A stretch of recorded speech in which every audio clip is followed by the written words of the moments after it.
বন্ধুরা, চায়ের সাথে খাওয়ার জন্য এত সুন্দরভাবে গমের আটা দিয়ে বিস্কিট বানিয়ে দেখুন না। বানানো খুবই সহজ আর খেতে খুবই টেস্টি লাগে।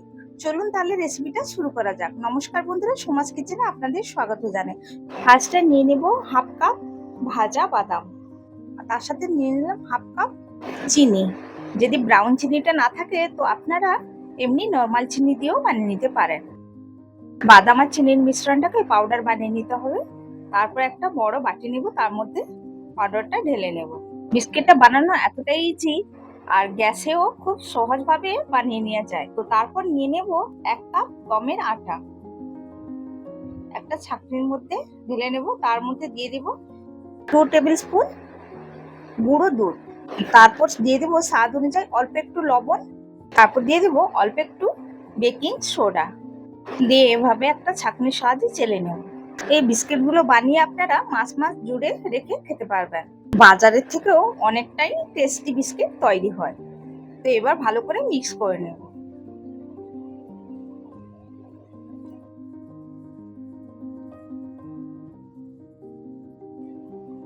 বাদামের পাউডার আর চিনিটা যেন খুব ভালোভাবে মিশে যায়। দেখুন এভাবে মুঠো হয়ে যাচ্ছে, তখনই জানবেন যে খুব ভালোভাবে মিশে গেছে।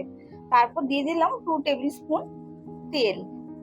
তেলের জায়গায় আপনারা ঘিও ব্যবহার করতে পারবেন।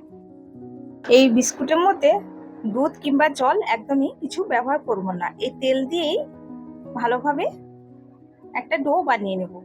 যদি লাগে অল্প একটু আর তেল দেব, দিয়ে ভালোভাবে এভাবেই একটা ডো বানিয়ে নিতে হবে। ডোটা 5 মিনিটের জন্য রেস্টে রেখে দেব। এই মিক্সির জারে 1/4 কাপ নিয়ে নিলাম ভাজা বাদাম। তো হালকা একটু ক্রাশ করে নিতে হবে, পুরো পাউডার করলে হবে না। তো এটা কোটিং দেওয়ার জন্য আমি একটু ক্রাশ করে নিলাম বাদামগুলোকে।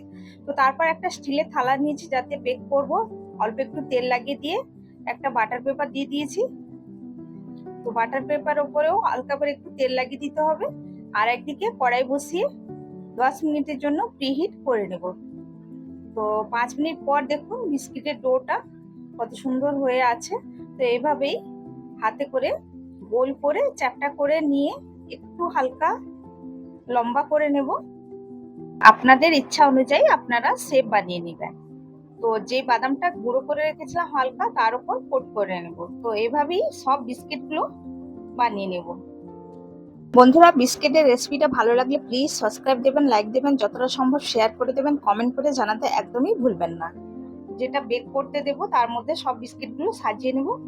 এবার প্রিহিট হয়ে গেছে কড়াইটাও, তার মধ্যে বিস্কিটের থালাটা দিয়ে দেবো। 15 থেকে 20 মিনিটের জন্য লো ফ্লেমে বেক করে নেব বিস্কিটগুলো। পাশ থেকে দিয়ে দিয়েছি, হালকা হালকা হয়ে গেছে। বিস্কিটটা পুরোপুরি ভালোভাবে বেক হয়ে গেছে। তো এবার এটা নামিয়ে নিয়েছি। এটা ঠান্ডা করার জন্য একটুক্ষণ রেখে দিতে হবে। বিস্কুটটা বেক হতে 15 মিনিটই লাগবে। আমি একটু 2-3 মিনিট বেশি করে দিয়েছিলাম, সেই জন্য বিস্কুটের পেছনটা একটু বেশি ব্রাউন হয়ে গেছে। তো আপনারা 15 মিনিটেই চেক করে দেখে নেবেন বিস্কুটটা কেমন হয়েছে। তো দেখুন বিস্কুটগুলো ঠান্ডা হয়ে গেছে, আমি একটা প্লেটের মধ্যে সাজিয়ে নিয়েছি। আপনাদের একটা ভেঙেও দেখিয়ে দিচ্ছি। খুব সুন্দরভাবে বেক হয়েছে বিস্কিটগুলো, খেতেও খুব টেস্টি লাগে। একবার হলেও আপনারা বানিয়ে দেখবেন, খুবই মজার হয় খেতে।